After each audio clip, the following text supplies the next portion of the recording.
Il y a 30 ans à Paris, le 16 septembre 1977, meurt Maria Callas. Elle a 53 ans. En 2000 est organisée au Théâtre des Champs-Élysées une vente aux enchères d'objets lui ayant appartenu. Ève Ruggieri s'y rend. Elle, qui sait tout de la Callas, de sa vie, de son art et de son intimité même, quitte la vente au bord des larmes. Tant il lui paraît illusoire de rechercher une trace du génie de la Callas dans ses dépouilles.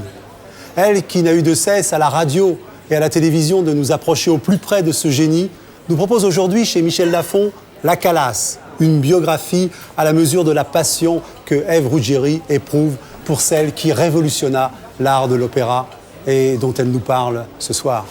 Ève. Eh bien oui, c'était un moment assez triste, à la vérité, parce que j'y allais comme tous les fans, le cœur battant, et je me suis trouvée devant des choses qui lui appartenaient au plus près de son intimité. Et d'un seul coup, ça avait quelque chose de pitoyable, de savoir que cette femme qui avait été tellement pudique, qui n'avait que très peu parlé de sa vie, les paparazzi en avaient parlé à sa place, mais elle était toujours extrêmement réservée. Et brusquement, il y avait toute son intimité qui était mise aux enchères. Donc, d'un seul coup, c'est vrai que j'ai eu envie de pleurer, mais très bêtement. Donc, je me suis dit, je ne vais pas pleurer devant tout le monde. Donc, j'ai repris l'escalier, je suis partie dans la rue, à la recherche de mes souvenirs.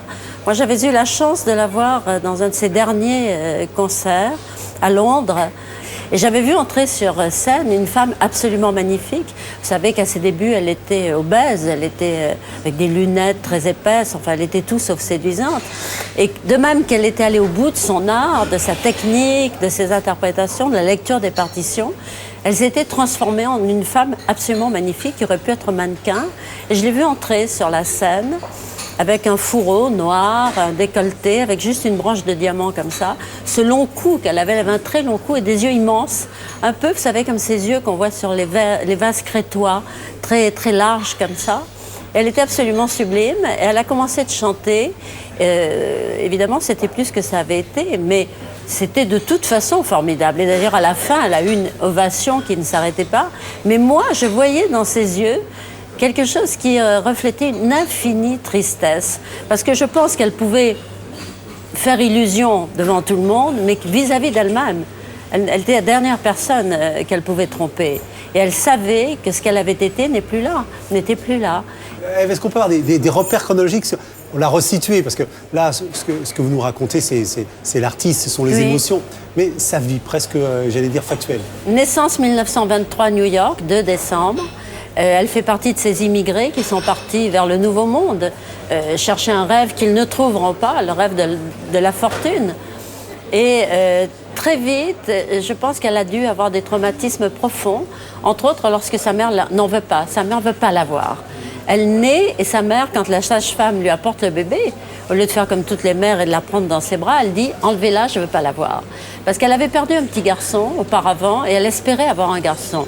Et en 23, il n'y avait pas d'échographie, donc elle ne savait pas de quel sexe serait l'enfant qui allait naître. Et quand elle voit que c'est une fille, elle a déjà une fille aînée, elle dit « je ne veux pas la voir ». Et pendant 3 mois, elle refusera de voir le bébé. Je suis sûre que ça explique une partie du très mauvais caractère de Callas. Et ensuite, elle a 5 ans, elle traverse la rue avec sa maman, elle lâche la main de sa mère, elle court, elle est renversée par une voiture et elle va rester 11 jours dans le coma. C'est beaucoup, 11 jours entre la vie et la mort. Et donc, elle va avoir des attitudes assez vindicatives, assez violentes.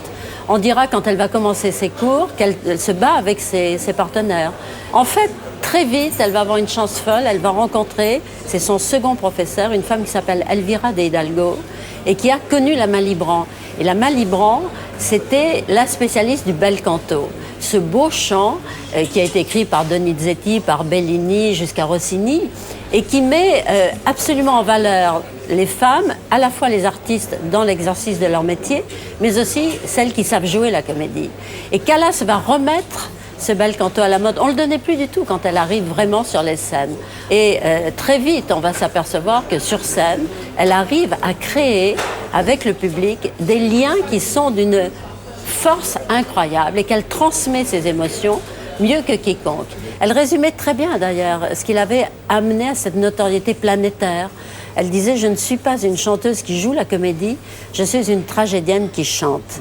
Et ça faisait la différence. Elle mourait avec Traviata, elle mourait avec Tosca, elle mourait avec Butterfly. Enfin, toutes ces femmes qu'elle interprétait, elle les interprétait jusqu'au bout.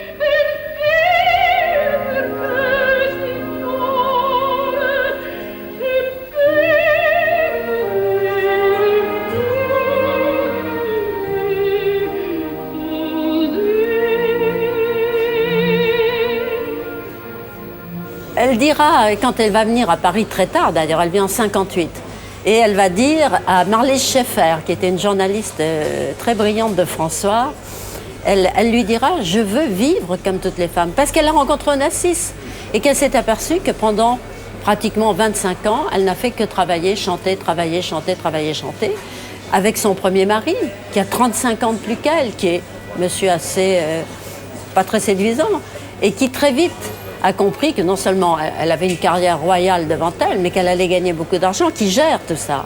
Et donc elle tombe sur Onassis, qui lui n'aime pas l'opéra, mais qui lui dit, qui est grec comme elle. Ce sont deux petits Grecs qui parlent la même langue, qui ont les mêmes emportements, qui sont arrivés au sommet sur leur même qualité, chacun dans son domaine, et qui vont vivre quelque chose de fusionnel, qui malheureusement sera brisé par les obligations d'Onassis d'épouser Jacqueline Kennedy. Quand elle va commencer par perdre sa voix, ce qui arrive évidemment à toutes les cantatrices, et après Onassis. Et quand elle va apprendre par la presse la mort d'Onassis, elle va dire « Le dernier lien qui me rattachait à la vie vient de se défaire ». Elle n'a plus envie de vivre. Moi, je crois qu'elle va mourir parce qu'elle n'avait plus envie de vivre et que ce sont des choses qui peuvent arriver.